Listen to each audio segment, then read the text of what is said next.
My name's Cody Smith. I'm Tierra Penner. Hi there, I'm Tim Ocampo. And the three of us are the hosts of the Last Podbender.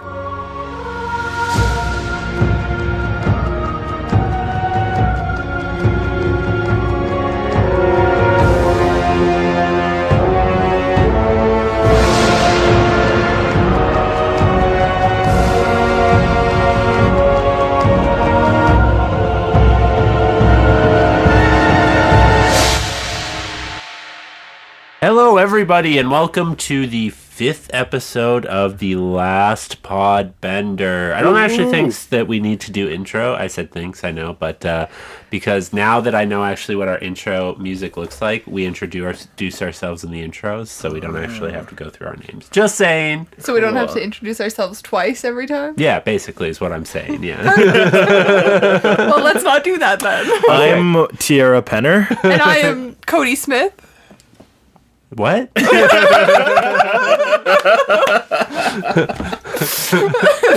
Are you saying I have a girl's name? No.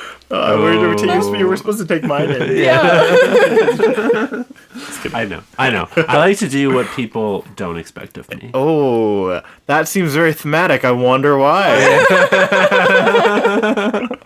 Anyways, on this episode of The Last Podbender, I forget what the episode was called. It was called King of Omashu. King of Omashu. That's what it is. Okay. Are you just pulling that out of your butt, or do you actually No. I'm pretty sure. We can confirm right now. I'm also pretty sure it's called the King of Omashu. Sorry.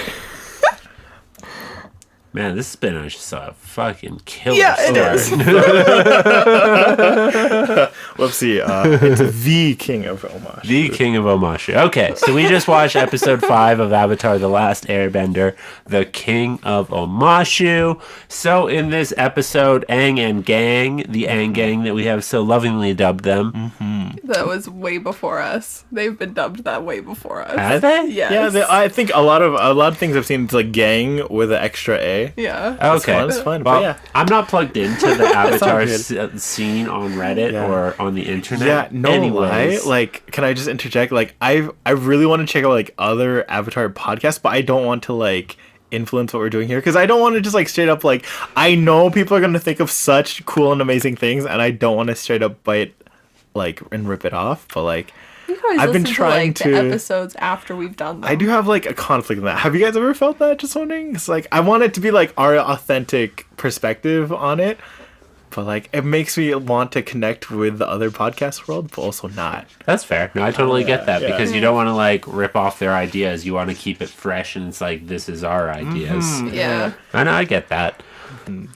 So on this episode, the Aang Gang, they visit Omashu, which is the capital of the Earth-bending kingdom, right? The Earth Kingdom. The Earth Kingdom. Yeah. I think it's actually very confusing because we know that there's like a big ass capital called Ba Sing Se, yeah. and there's got a king there.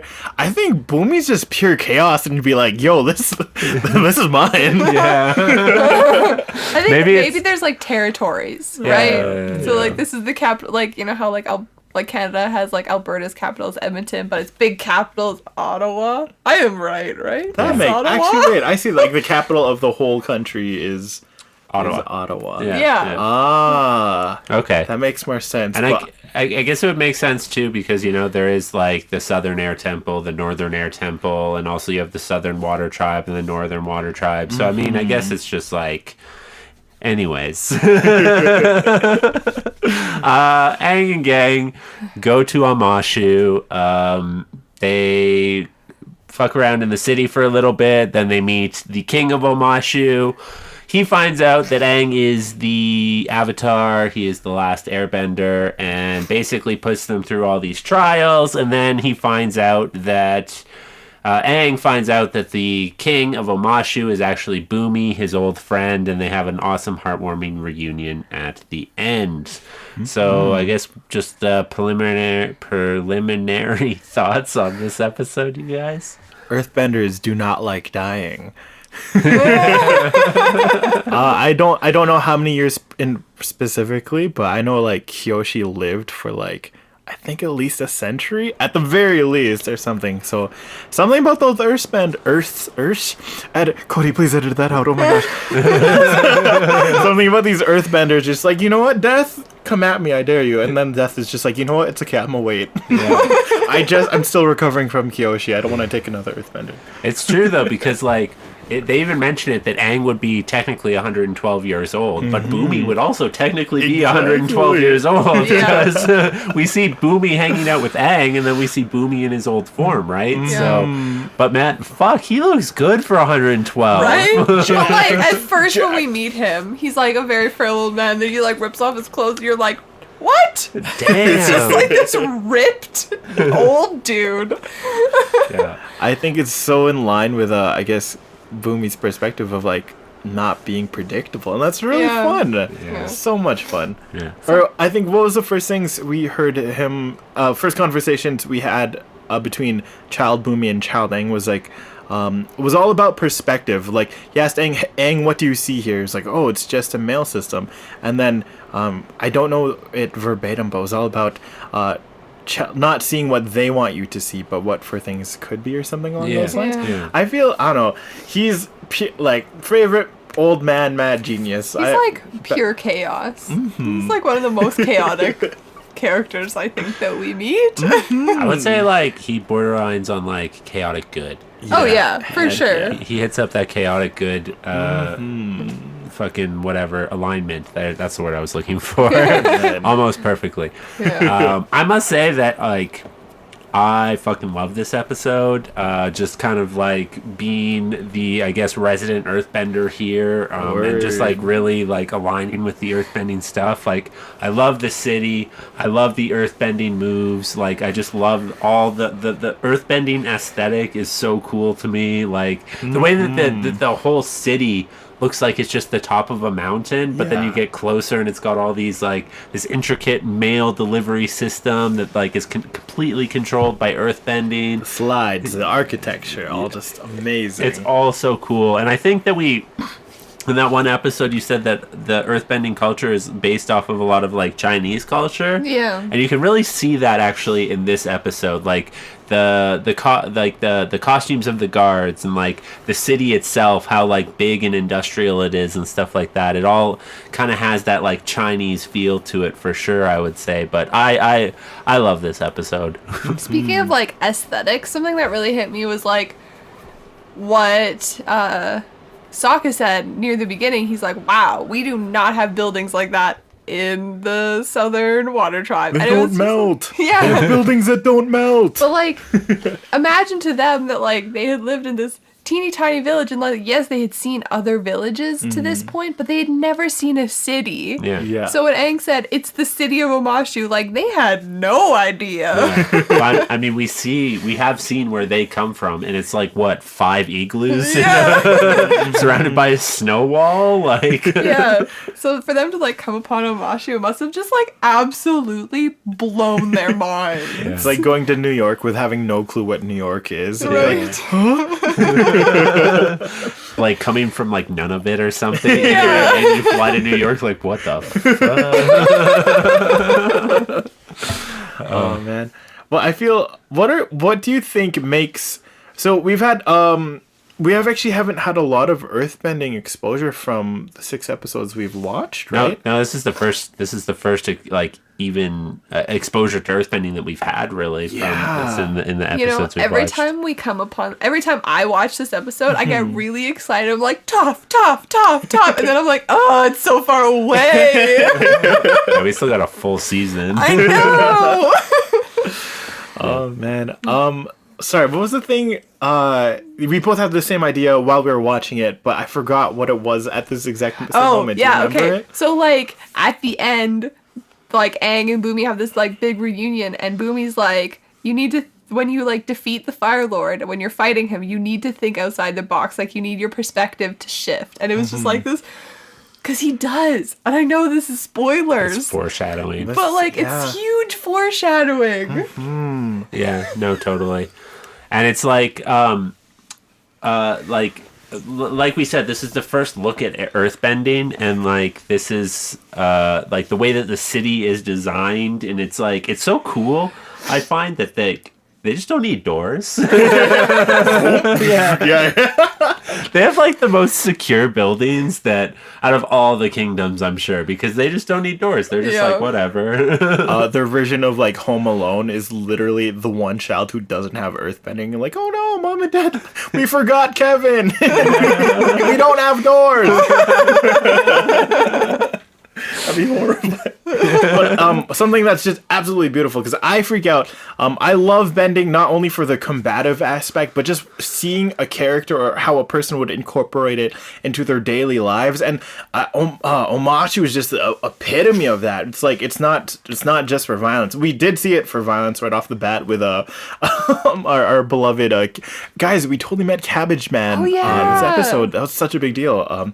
But immediately straight for violence. This guard held a giant boulder above this helpless old man's head and smashed his cabbages. But just seeing that it's a tool that they use bending as a tool to improve like a whole society's life or their lives, and it's beautiful. I love that kind of stuff, guys. Yeah. Also, going back to Cabbage Man, I don't know, he's just Aang is a homing missile just towards him in general, because I don't even know if Aang really knows who the Cabbage Man is, but it's just like how their fates are intertwined, that Aang brings destruction upon his produce. Aang might not know who the Cabbage Man is, but guaranteed the Cabbage Man knows who Aang is. Yeah. Like, we meet him for the first time in this episode, but he's like a recurring joke. But in this episode alone, all of his cabbages got destroyed 3 times.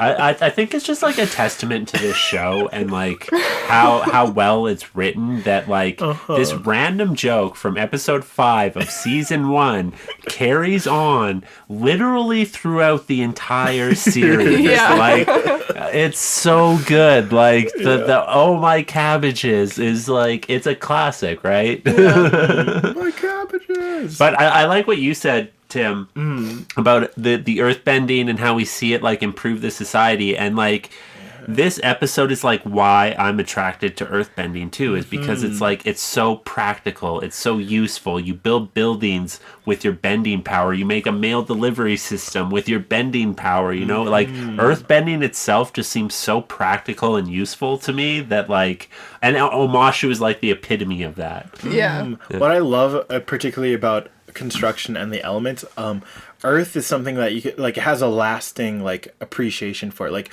when they make something, it sticks around, there's no doubt. Like you can't do the same thing with air, exactly, not the same thing with fire. Water, we see bits and pieces of it, but it's something that can eventually melt. So I like the lasting art and impact of what earthbenders could do. It's honestly beautiful. I like I like that too, but like also what really struck me from this episode is like we see the waterbenders have this like really bad fate versus the firebenders, right? Like the waterbenders are like have been mostly wiped out from like Katara's perspective, right? Yeah. The airbenders mostly wiped out. But even through this 100-year rule that the Fire Nation has been in rule, or like with war against the Earth Nation, there's still this thriving, beautiful society, and they like don't really seem all that concerned about fire. They're just like, we're a society, we're growing and doing the things that we want to do. Well, and like if you do look at it, like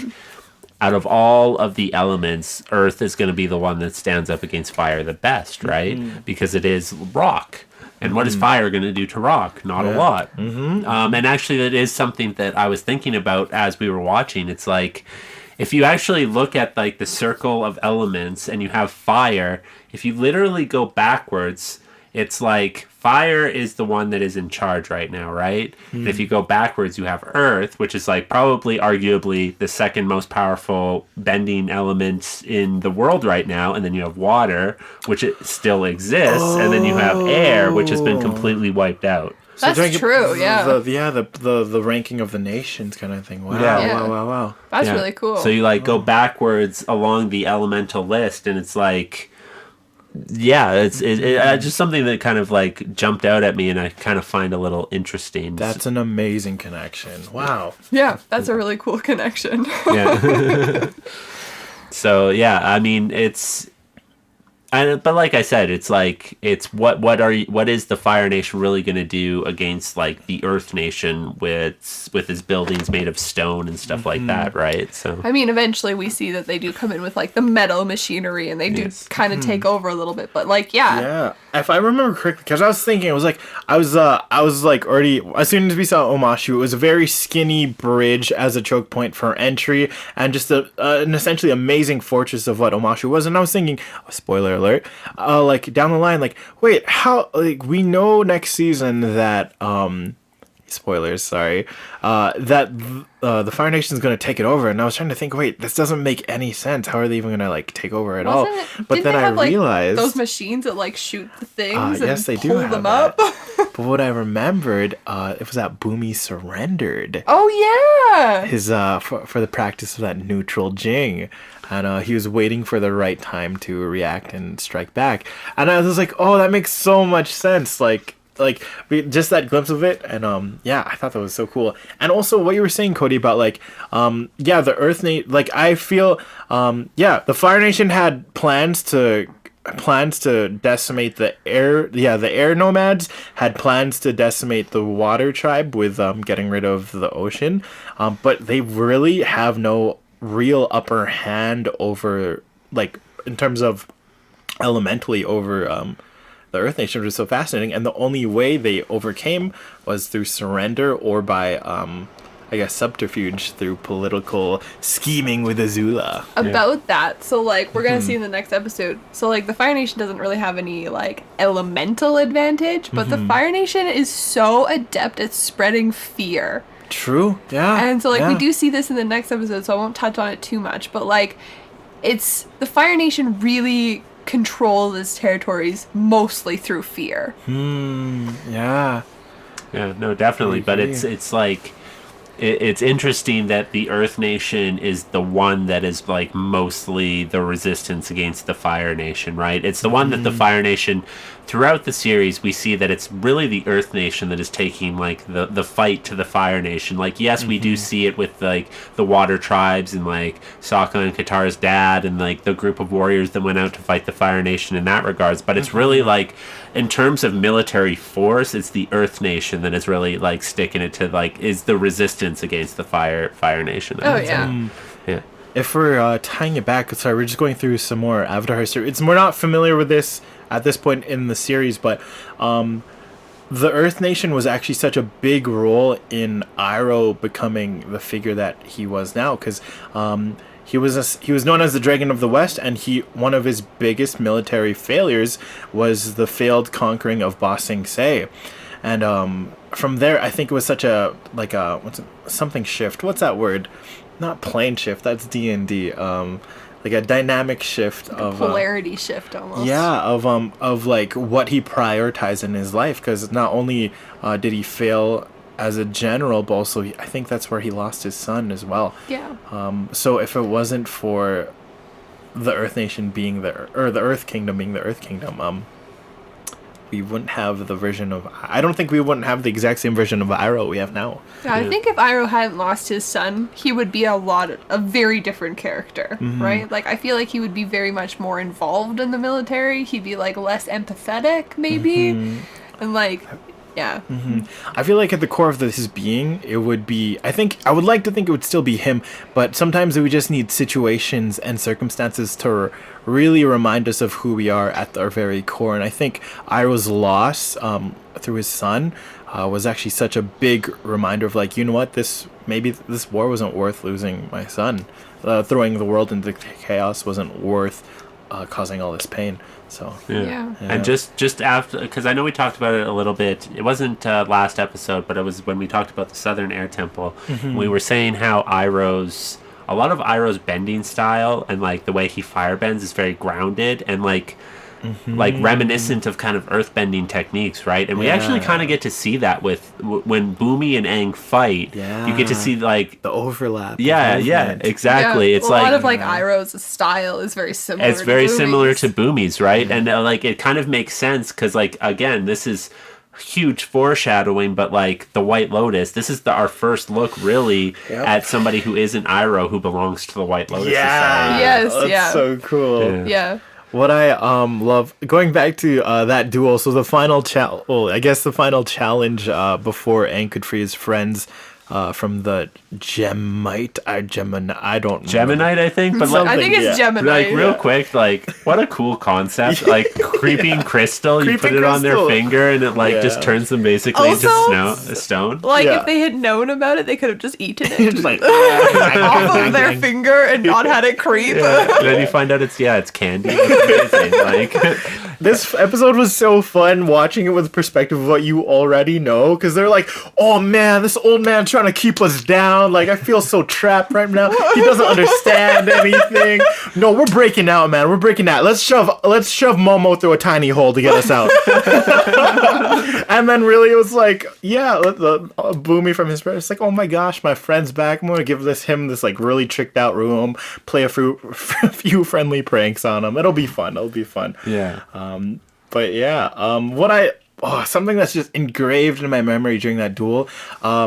So we have, I believe, Boomy summoned this giant rock, ripping it out of the wall. You watch the cracks. It gets launched at Aang. In response, Aang runs around into a circle, creating a vortex, and ends up returning that rock straight to Boomy. And then, as soon as it collides with Boomy, he just stands his ground, and it kind of just like melts over him, like water or just sand going over him. It was so cool. Yeah, it was that really cool. that battle is so sick because like I said, it's like the first real look that we get at like the earthbending style. Yeah. And that thing where he's like doing that like fancy footwork to like Where he's create like, Stomp it. yeah. Spikes dragging out. Yeah. It's just like all it's like what I love about like the earthbending style and their techniques, just like the solid movements of just like hand and foot and coordination.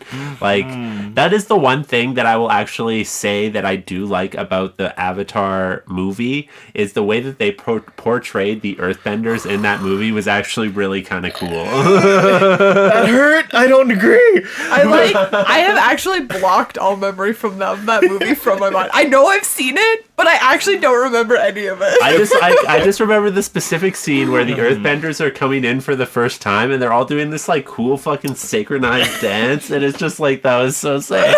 Movement wise, I could appreciate. VFX wise, they did zero justice. They sent a little pebble over, and I'm like, I am upset. Good, Mr. M. Night Shyamalan. The whole movie is upsetting. Let's be real. I was just talking about the movements of the earthbenders. Okay, you were on very thin ice right there. You might get kicked off. It's a Tierra and Tim podcast now. So thanks to our guest Cody for joining. I'm joking. We need him. Yeah, I'm just saying good luck with that, guys. Tim's got a mic. It's fun. Yeah, okay. Yeah, I mean, Tierra's just gonna record this on our phone. No, Cody's essential for this. We would not. We appreciate you, Cody. Yeah. This is a reminder. We actually really appreciate you. No, I'm like the edge of this podcast for sure. No, I mean like. Man.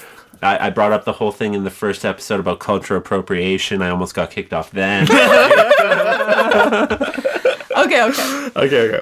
So, in the duel, the thing that sticks in my mind the most when I think of this episode is, like, Boomy just, like, falling backwards and going through the ground. So smooth. And it's such an airbending move to just, like, trust your element in that way. To, like, fall backwards and have it know that you're gonna it's gonna catch you. Like, in the third episode, The Southern Air Temple, Aang just, like, fucking jumps off of balconies, right? And he knows that his element is gonna catch him. And it was, like, that same vibe that Boomy gave, where he's just like, peace, and just fall backwards. I agree. It's just, like, the utter mastery and the confidence that comes with it. It was like, yeah, I can do whatever I want. And, and I just love the finesse of the movement, too. It was just, like...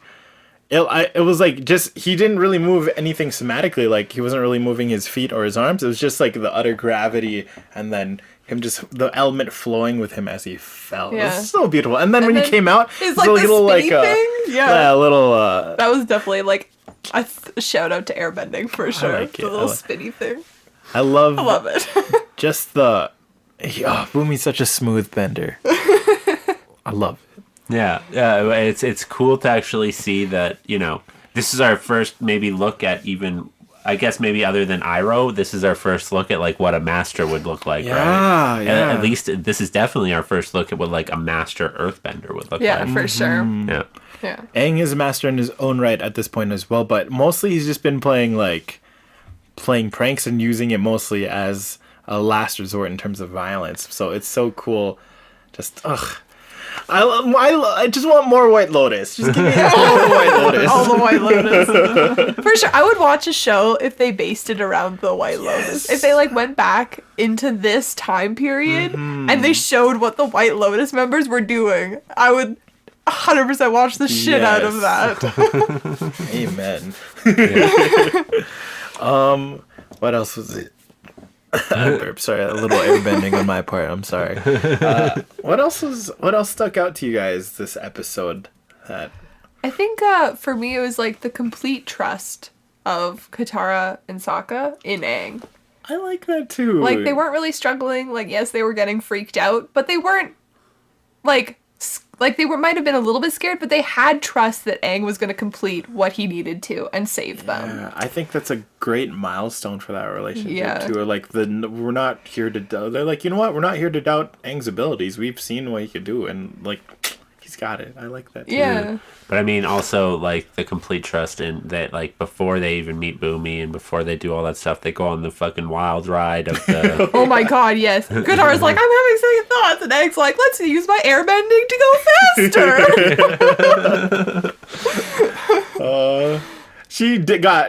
They did her dirty in that one because I remember she ended up getting kicked in the face during that freeze frame. I was For like, sure oh.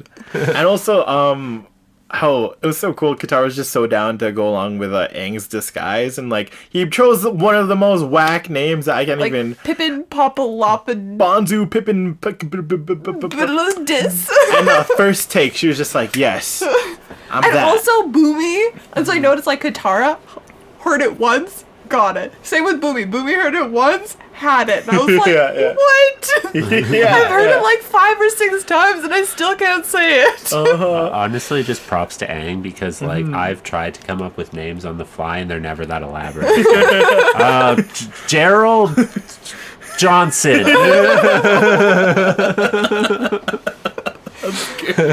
Daryl Johnson. So Bonzu Pipidocalopoulos or whatever. Like, poof. That's a good one. So when we first see that version of Aang disguised, he's being questioned by a guard, and he essentially just like intimidates this guard. He's like, "Oh, my business is my business, and I have half of mine to just bend you over my knee and give you a paddling." Like, and he rolled intimidation and got a nat 20. definitely. What made me wonder was like, if I was that guard, I was like, oh my gosh, this old man is crazy and feisty. Like, oh my gosh, this old man is crazy and feisty. He's probably friends with King Boomy. I wonder if that one was it. Right? It lines up. It checks out. Yeah. Yeah. Man. Cool. Well, last thoughts? I love the the utter change in the dynamic of their friendship, but they're still having such a genuine connection. I know Boomy has lived probably more than one lifetime. Well, he's probably outlived many people.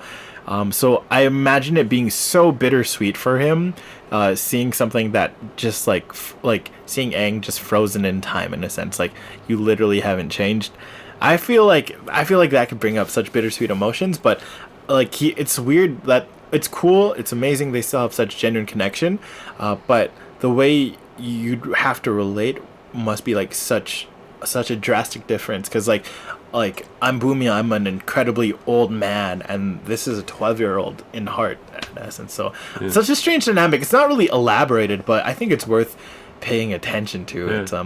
And also, sorry, one last thing. I love the timing of this episode because it was very humor filled and exciting in the very beginning with the rides and the jokes, and Boomy loves dad jokes. It's amazing. Amazing dad jokes. I loved it. And just 2 episodes ago, we came from the Southern Air Temple, one of the lowest points for Aang, and the episode after that was Kyoshi Warriors, so it's like him kind of recovering.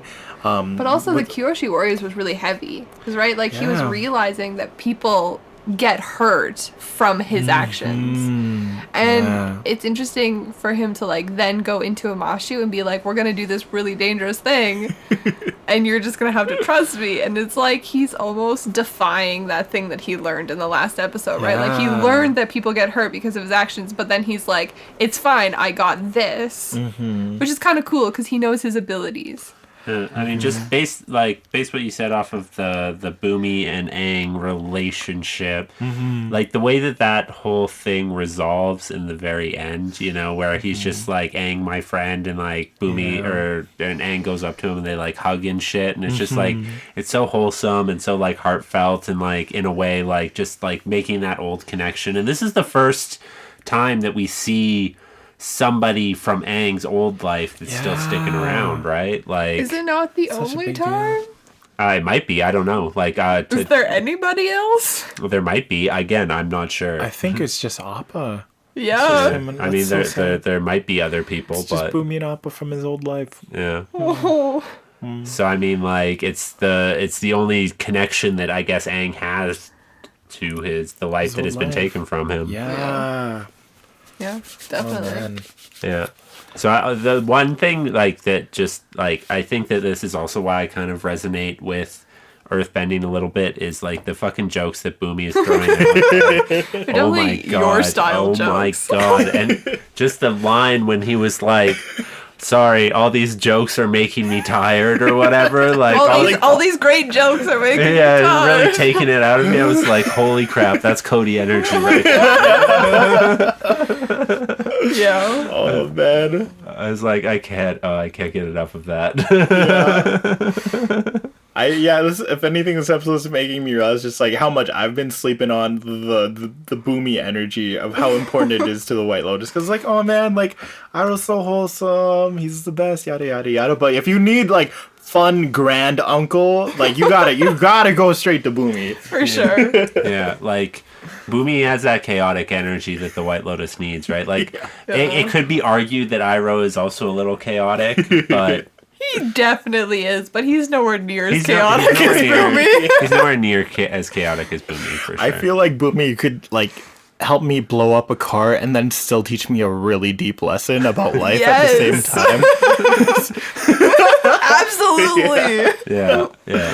I will just say, like, the something I did notice, actually, as we were watching it, and because I have been, like, kind of paying a bit more attention to the music and stuff as we're constructing these episodes, like the music and the sound design is really on point in this episode. Like the way that they kind of take the same sounds from the outro and the intro and they incorporate it into the slide ride that's happening. Like it's like you have that same kind of vibe, that same kind of feel. Like there's exact parts that they have taken from the intro that they put into when they're riding on the slide, and it's same with the outro too. It's the same type of boom boom ta ta ta. Yeah. But it's incorporated throughout the episode, and then also the Momo sound design. It's just like I love that. It's just like, what better way to like indicate that this character is fun and like a little bit of comic relief and kind of just like, but then like as we discussed, it could just be like a complete deception because this could be fucking Gyatso reincarnated. But yeah, the sound design for this episode I think was totally on point. I feel like also even if Momo is Gyatso reincarnated, the music still fits. Oh yeah, definitely. That'd be a great ringtone. Yeah. Any final thoughts, guys? Or Final thoughts. Yeah. Final thoughts. Tierra brought up a good point. Like, Aang's still struggling with the lessons that he's learning. He's trying to reconcile being a child and also being an avatar at the same time.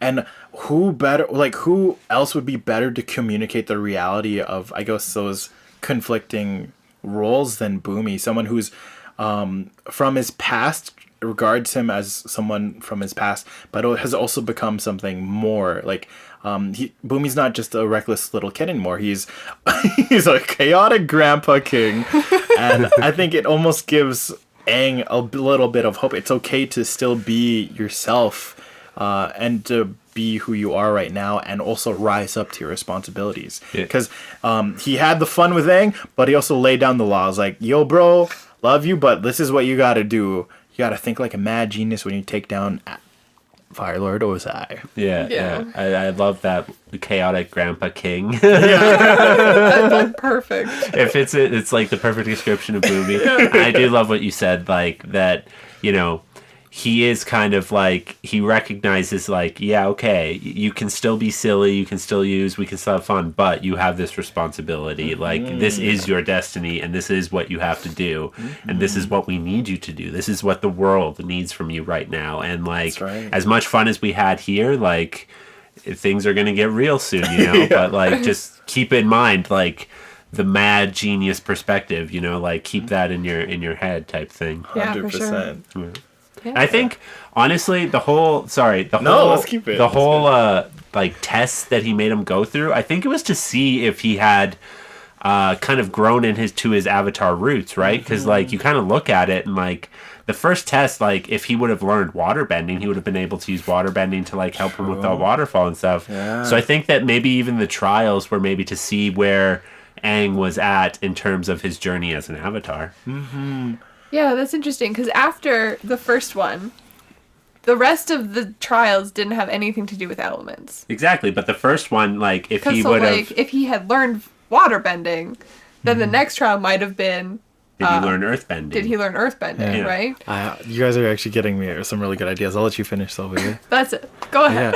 Yeah. I'm trying to connect the test to each element. So the waterfall, water, definitely. But I was wondering, one of Aang's biggest problems was that he was hearing, but he wasn't listening for the Flopsy one.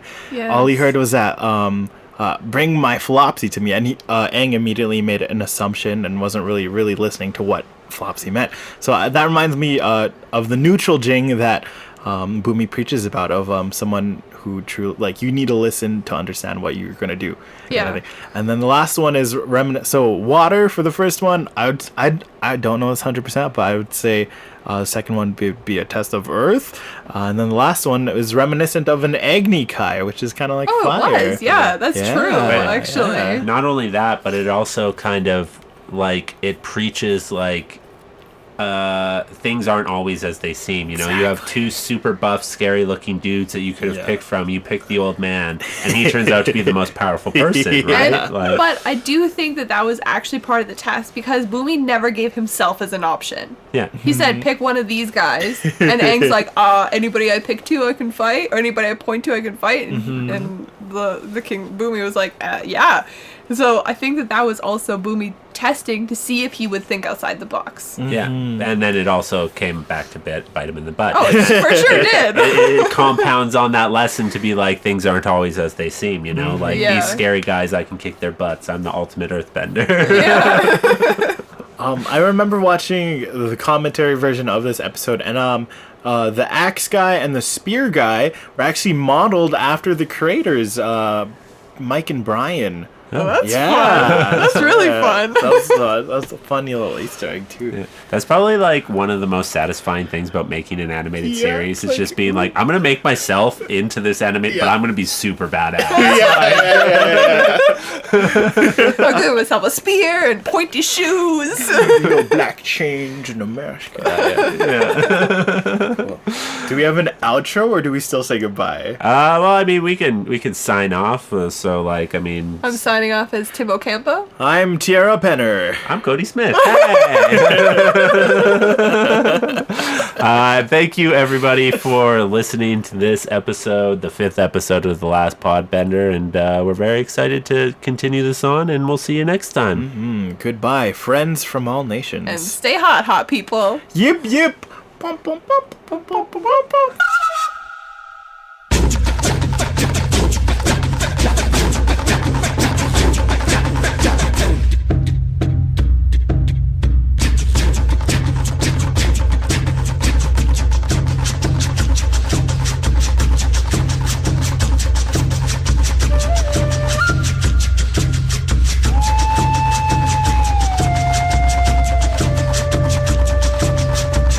If you liked this episode of the podcast, why not leave a review? Whether you're listening on iTunes, Stitcher, Google Podcast, whatever podcatcher you may be listening on, ratings and reviews are huge. They help us to break through those evil algorithms, and it will help us to reach the most amount of glorious Avatar fans that we can possibly reach. If you would like up-to-date information regarding this podcast, follow us on Instagram. You can find us at the.last.podbender on Instagram. If you would like more information about all of the shows that Froggy Style Productions produces, including this one, follow them on social media, and you can find them at Froggy Style Productions on Facebook, Twitter, and Instagram. For more ways in which you can support the show, visit fsproductions.ca.